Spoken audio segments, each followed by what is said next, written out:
ठिकाणी त्यांनी कस्तुरी शिंपडली, जेवढे सुगंधी द्रव्य होते सगळे शिंपडले. आणि बघा सगळ्या सुगंधी द्रव्यांचा अशात वस्तूंचा अवलंब केला की कांद्याने कांदापणा सोडावा म्हणून एवढा प्रयास केला त्यांनी. आणि तो कांदाही चांगला आला.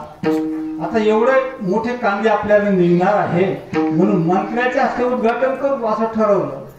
ते एका मुख्यमंत्र्याला आमंत्रित केलं. मुख्यमंत्र्याला वाटलं आजपर्यंत मी जेवढे उद्घाटन केले त्यापैकी वेगळंच वाटतं, आपल्याला जायला काय हरकत आहे. आणि म्हणून वेगळं वाटतं म्हणून तो मुख्यमंत्री हजर झाला होता तिथं. आता गेल्यानंतर ज्या वेळेला कांदे आले तिथं त्या टेबलावर ठेवले आणि ज्या वेळेला तो कांदा कापला, कापता बरोबर त्यांच्याही डोळ्याला पाणी आलं आणि शिंकही आली. बघा का आली असेल? एवढ्या कांद्याच्या प्रक्रिया करून नवीन पद्धतीने तो कांदा तयार केला तरी सुद्धा त्या कांद्याने स्वतःचा विकार सोडला नाही. विकार सोडला नाही कारण हा स्वभावच असा असतो. सुंब जळालं तरी कीड जात नाही असं आपण म्हणतो.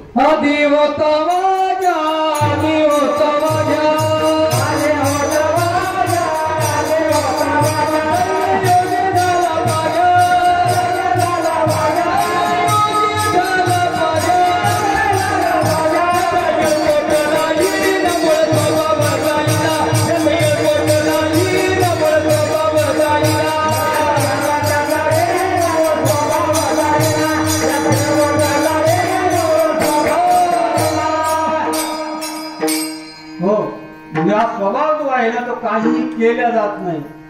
मुख्यमंत्री लक्षात आलं की कांदा कापल्यावर जो वास, जो त्याचा सुगंध, जो वास असतो तो येतो आणि डोळ्याला पाणी येतं, नाकाला झणझण्या वाटतात.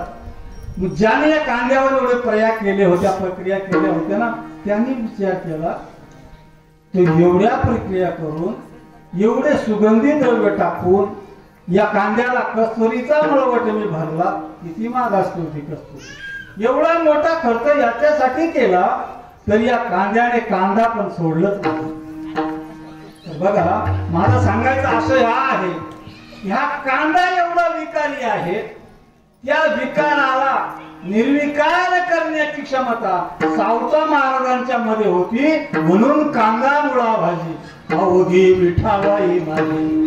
जेव्हा ज्यांनी विकारांना हटवलं, विकार बाजूला केले आणि विकाराच्या ठिकाणी त्या सद्गुणांना ओतप्रोत भरलं आणि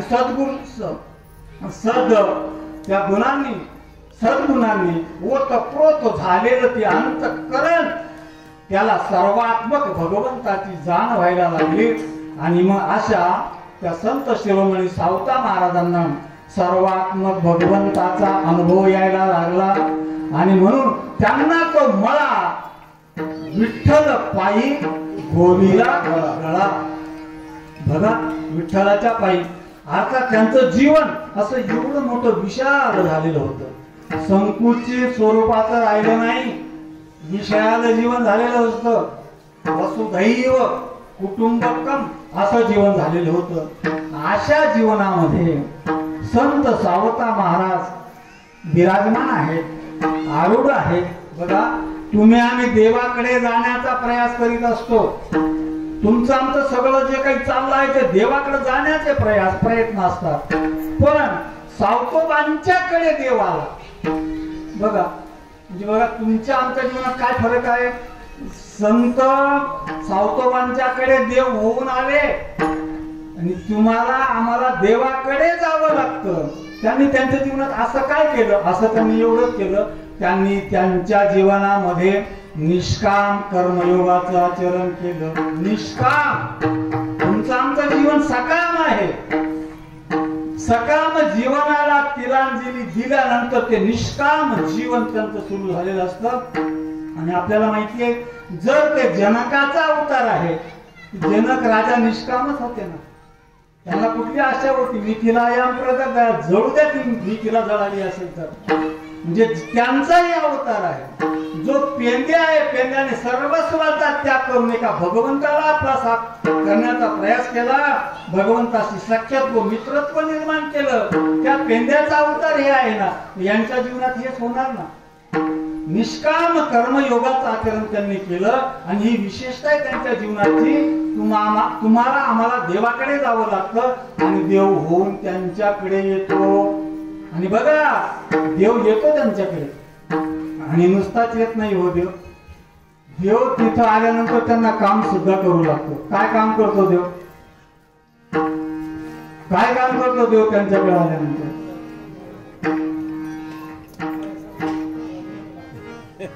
माळ्या सावत्याच खुरपू लागे, माळ्या सावत्याच खुरपू लागे,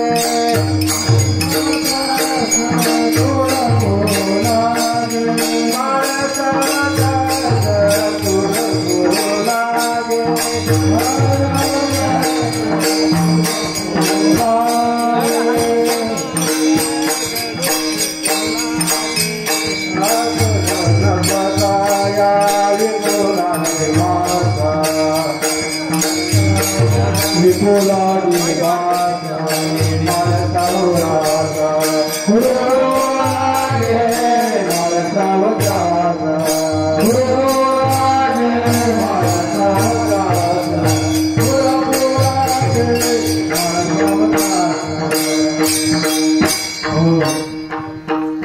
भगवान नुसतं येत नव्हते हो. भगवान त्यांच्या मागे मागे काम करू लागायचे, त्यांना काम करू लागायचे. बघा, म्हणजे याचा अर्थ असा की भगवंताच्या बद्दल त्यांचं किती प्रेम आहे हो. किती प्रेम असेल, स्वतः भगवान एकाच काम करू लागतात ना. आणि बघा, संत जीवनामध्ये भगवंताला संतांना सोडून राहावं वाटत नाही. देवाला सुद्धा वाटतं मी कधी त्यांना भेटेन. देवाला असं वाटत असतं कधी त्या संतांच्या सानिध्यात मी जाईल. आणि पाहतो भगवान त्या संतांची सेवा करतो, संतांच्या जवळ येतो. या सुखाकारणे, या सुखाकारणे देव वेडावला, वेडावला, सुखाकारणे देव वेडावला, वेडावला.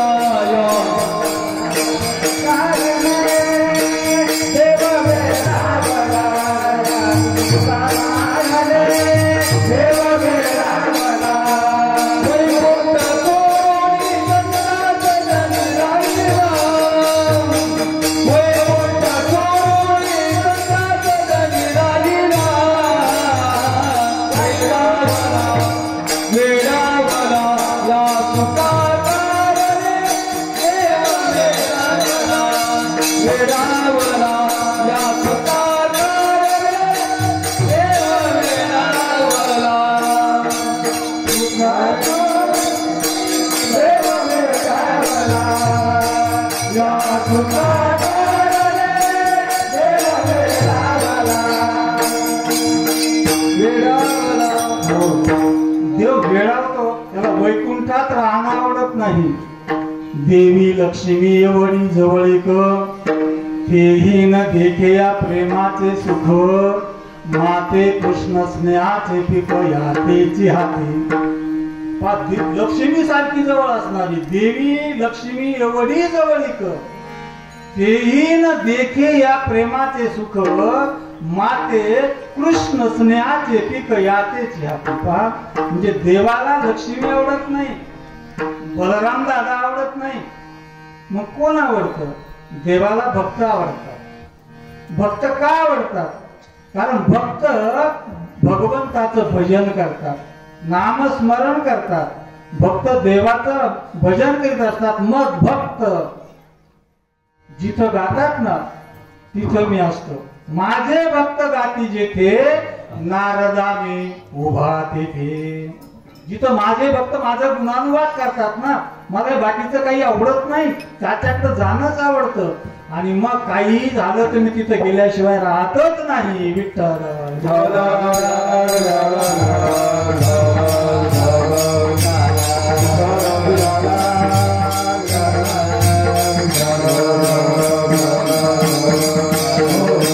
मला आवडतच नाही, त्या भक्ताकडे जाणं मला आवडतं.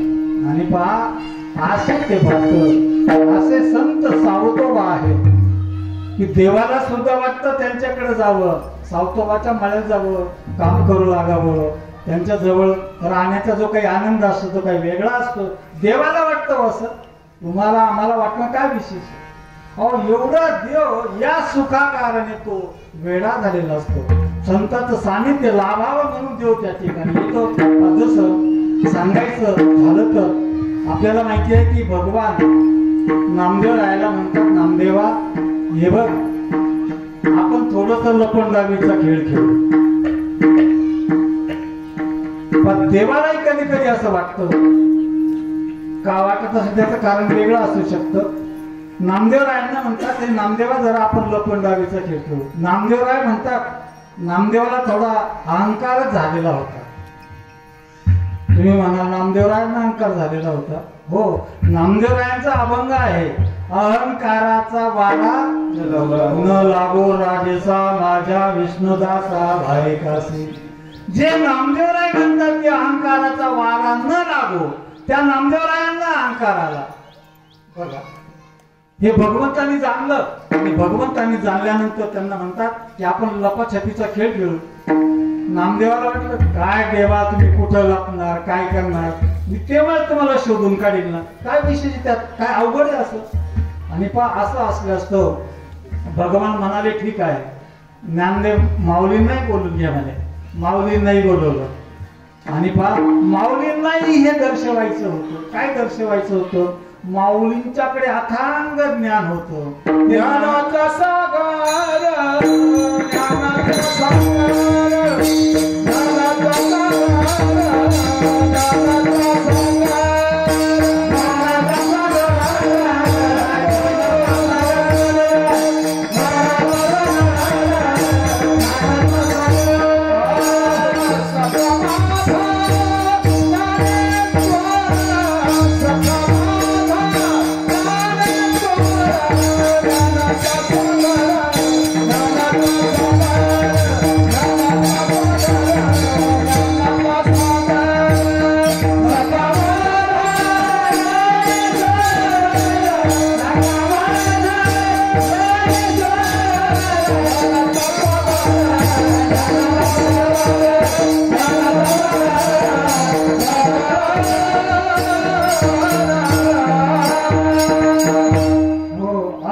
माऊली ज्ञानाचा सागर असणारे नामदेवराय हे भगवंताच्या प्रेम भक्तीमध्ये रत असणारे आणि थोडासा अहंकार झाल्यामुळे भगवंतांनी सांगितलं लपाछपीचा खेळ खेळू, मला शोधा. आणि भगवान निघाले होते तिथून पंढरपुरातून. आता निघाल्यानंतर भगवान ज्या वाटेला जायचे ना तिथं तुळशीची पानं फुलं वगैरे टाकत जायची. नामदेवरायांना वाटलं या दिशेने भगवान गेले. असं भगवान त्यांच्या पाठला करताय, पाठोपाठ येताय. भगवान पुढे चाललेले आहेत आणि पुढे गेल्यानंतर थोडं त्यांच्यात अंतर पडलं. अंतर पडल्यानंतर हे भगवान सावतोबांच्याकडे गेले आणि तिथं गेल्यानंतर सावतोबांना म्हणतात की महाराज मला जरा लपवा म्हणे, माझ्या मागे चोर लागले. बघा देव सावतोबांना म्हणतो मला लपवा, चोर माझ्या मागे लागलेले आहेत म्हणून. सावतोबा म्हणतात अरे सगळ्यात मोठा असणारा चोर तर तू आहे. देव नाही का होतो, चोर आहे देव. ज्याने एवढ्या मोठ्या चौर्या लिहिल्या केल्या, चोरांचा चोर आहे ना, आणि तू म्हणतो माझ्या मागे चोर लागला. सावतोबा या वेळेला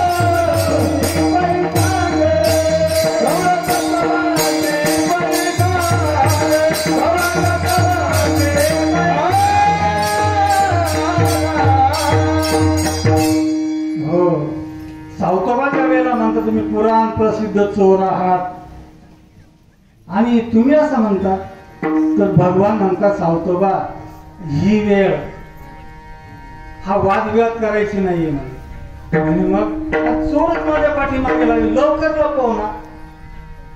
सावता महाराज विचार करायला लागले, याला जर म्हटलं हा माझा ऊस आहे, या ऊसात लप, हा माझा बाग आहे, या बागेत लप. ज्या वेळेला मी म्हणेल माझा ऊस, माझी बाग, माझी मोसंबी, माझं माझं म्हणेल ना, माझं कोण जागृत होईल.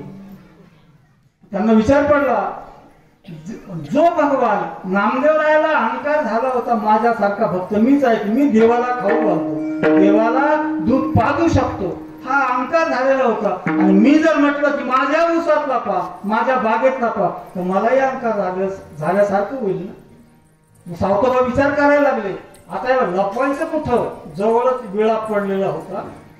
जसा विळा छातीत मारला, छाती दुबवली, भगवंताला सांगितलं की लपा आता इथे. भगवान तिथं लपले. हो हृदय बंदी खान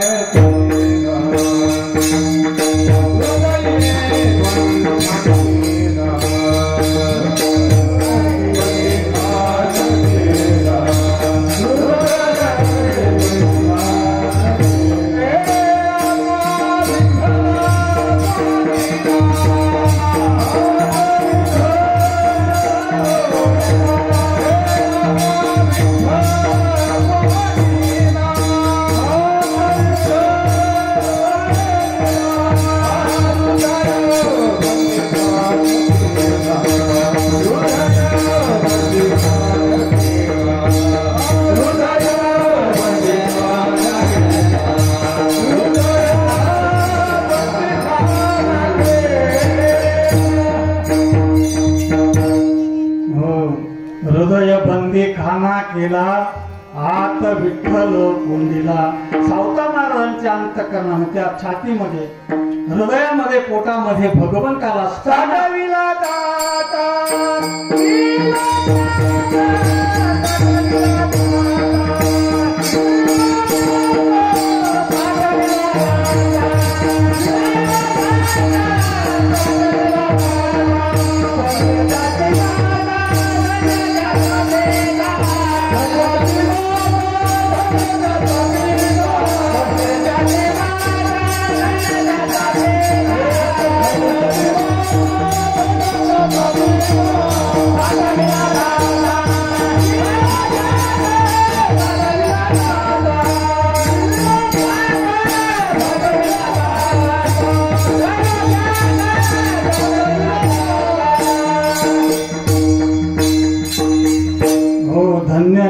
माता धन्य त्याचा पिता, साठविला जाता त्रैलोक्याचा.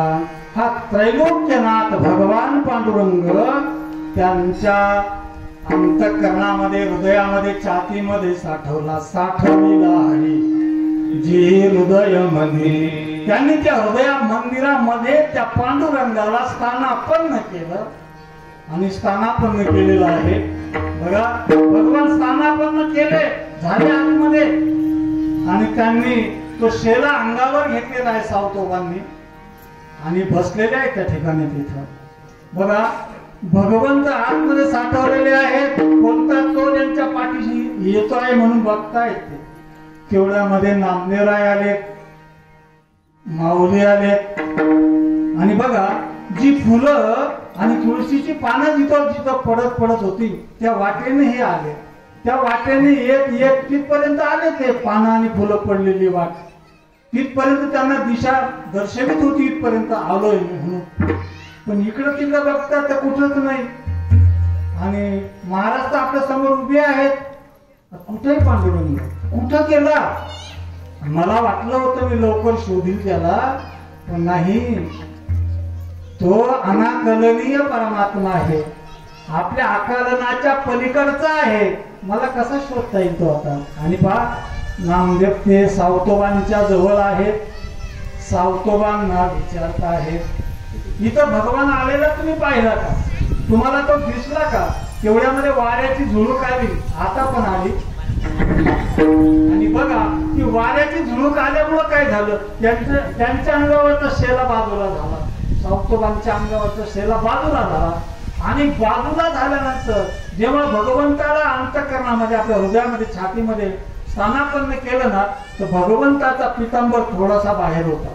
तो यांच्या दृष्टोत्पत्तीस आला, नामदेवरायांच्या माऊलींच्या दृष्टोत्पत्तीस आला. ज्या ती पितांबर इथं दिसतोय आपल्याला त्या ती भगवान इथंच असला पाहिजे. धरेला पंढरेचा सोड, धरेला पंढरेचा सोड,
लक्षात आलं की हा इथंच आहे.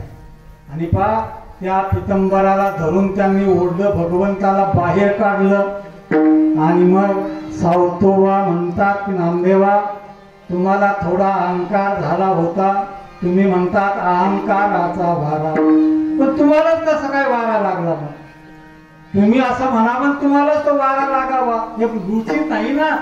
अहंकाराच्या वरतीचा अहंकार, अहंकाराला दवडा. जोपर्यंत अहंकार आहे तोपर्यंत भगवंत नाही. आणि म्हणून सावतोबांचं अंतःकरण आपल्याला हे दर्शवितं की जिथं अहंकार नाही, मान नाही, सन्मान नाही, असं जे जीवन आहे ते जीवन धन्य आहे. आणि अशा धन्य जीवनाला ज्या वेळेला खऱ्या अर्थानं भगवंताचा साक्षात्कार होतो तो भगवंत त्यांची बरोबर राहतो. भगवंताला त्यांच्या बरोबर राहण्यात सुख वाटतं, आनंद वाटतो. असा तो परमात्मा वास्तविक वस्तुस्थितीने जर विचार केला तो परमात्मा परेच्या पलीकडे राहणारा तो परमात्मा. पण त्या परमात्म्याशिवाय जीवनामध्ये विसावा नाही. त्या परमात्म्याशिवाय जीवनामध्ये सुख आणि शांती नाही. आणि ज्याच्यामुळे जीवनात सुख शांती नाही, विसावा नाही, असा आशय उराशी बाळगून संत सावतोबा या बाळक्रीडेच्या प्रथम चरणातून विश्रांती सुखाची तुका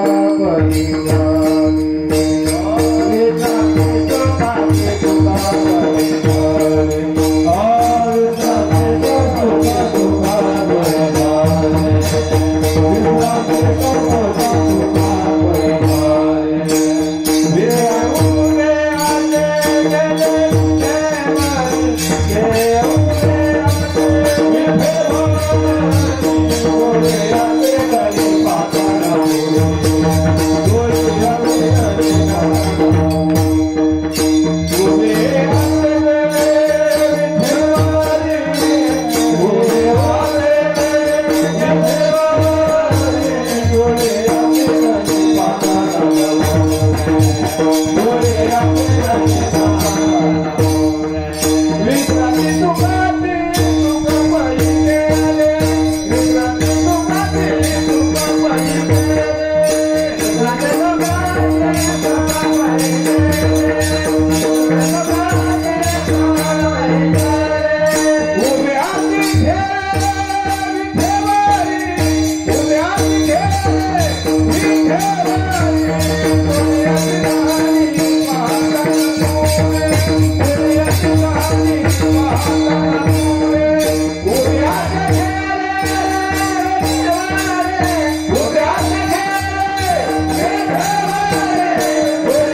महाराज म्हणतात की विश्रांती सुखाची सुख पै झाले, विश्रांती सुखाची सुख पै झाले.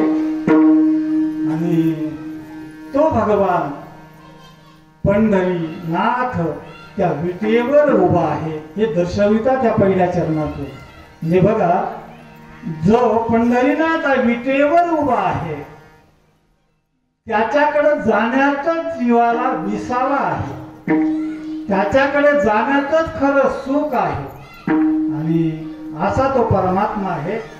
विटेवर उभा असणारा पांडुरंग, सुखाचा निधान, सुखाचे आगर आणि जीवनातला तो विसावा आहे. आणि असा विसावा असणारा हा भगवान, तो भगवान असा अनाकलनीय आहे. त्या भगवंताला आम्ही आमच्या चर्मचक्षुनी बघू शकत नाही, पाहू शकत नाही. पण असा अनाकलनीय असणारा परमात्मा जरी असला ना तरी सुद्धा तो गोकुळामध्ये कसा असतो, अनाकलनीय कसा आहे हे अभंगाच्या दुसऱ्या चरणात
धनी पाहता न पुरे. बघा, तो भगवान या डोळ्यांच्या आवाक्यात येतच असं नाही. म्हणजे एवढा पलीकडे असणारा तो परमात्मा ज्या वेळेला दिव्यम ददानी ते चक्षु, तेव्हा तो आपलासा दिसण्यासारखा, जाणण्यासारखा, अनुभवण्यासारखा होतो. त्या भगवंताला खऱ्या अर्थानं आम्ही जाणू शकत नाही. पण गोकुळातली किमयाच अशी काही आहे. त्या गोकुळातले गोपाळ त्या गवळणी त्याच्याबरोबर खेळ खेळतात. हो पहा, त्या गोकुळातले गवळणी, ते गोपाळ त्या भगवंताबरोबर खेळ खेळतात. अनाकलनीय तो परमात्मा आहे, जाणण्याच्या पलीकडचा आहे असा असणारा परमात्मा. पण त्या परमात्म्याबरोबर सावतोबा महाराज म्हणतात, गोकुळामध्ये ते गोपाळ आणि गवळणी त्याच्याबरोबर खेळतात. त्याच्याबरोबर जो अनाकलनीय आहे त्याच्याबरोबर ते खेळतात. आणि बघा, ते खेळतात, त्यांचे वेगवेगळे खेळ असतात.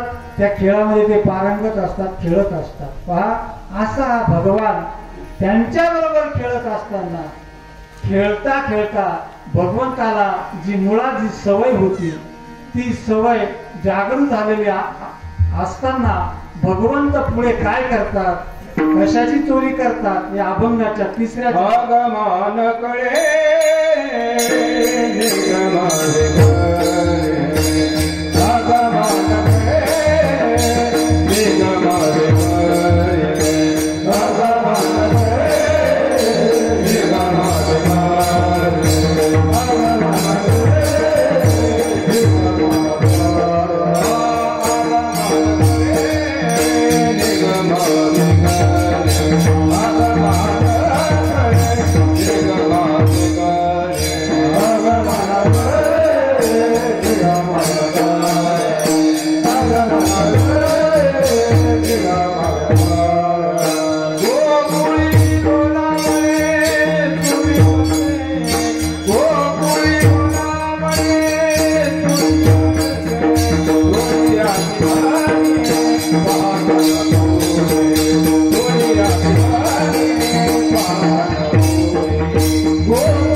हो, महाराज म्हणतात गोकुळी लोणावळे चोरीत असे, लोण्याचे गोळे चोरीत होता असं संत सावता महाराज म्हणतात.